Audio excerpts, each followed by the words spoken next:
Around you, I would just not want to say certain words. Otherwise, I'd just be chill. Well, to be honest, I think that means that we probably wouldn't get along. Because, like, if the only reason why you don't ridicule people for being black or gay and you use words that are specifically designed to affect those people and harm them and separate them from the rest of society, dehumanize them and abuse them, like, if those are the words you're craving and itching to use and you're, like, holding your breath waiting for me to leave the house so you can say those words, you're probably a shitty person anyway. Most people don't have to try not to say shitty things about people. And like a lot of people have trouble understanding what's wrong with those words and they think, oh, they're offensive. They're offensive. People find them offensive. I'm sorry you got offended. I'm sorry you got offended is not actually an apology. It's an accusation. It's shifting the blame onto someone else. You're sad, they're angry. You're not sad that you fucked up. That's not an apology, that is ridicule. I'm sorry you got offended is not an apology. And so the reason I bring this up is because people who call something being offended, people get too easily offended these days, is that they don't empathize why someone's upset. They use a buzzword to describe people being sensitive. Offended is an interchangeable word for these people with sensitive. I'm sorry people are so oversensitive. And they don't empathize why these things affect people, how they cause harm. And it's not just an emotional response that's causing the harm. People die because we stigmatize them. Trans people are several times more likely to be murdered because we stigmatize them.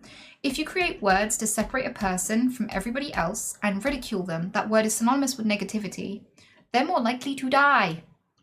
Or get shot for going to school. Or be beaten to death for trying to use the pool. Or for you sitting on the wrong side of the bus. That's how that happens. That's why people want to eradicate it. If you don't empathize with that, yeah, you'll be sorry other people are so sensitive, because then you have consequences and you think that's so unfair and you think you're the victim.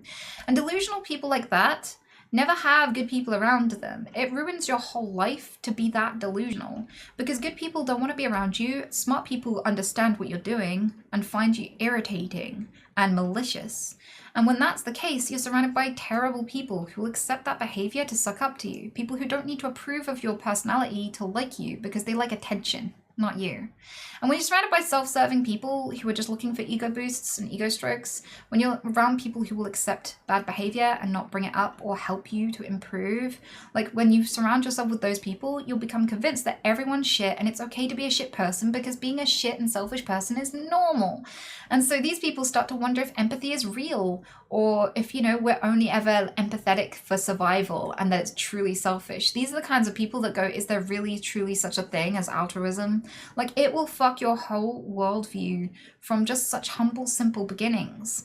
And this is why, it's so good to grow and understand why people are upset instead of just being sorry that they're so sensitive. Sorry you got offended.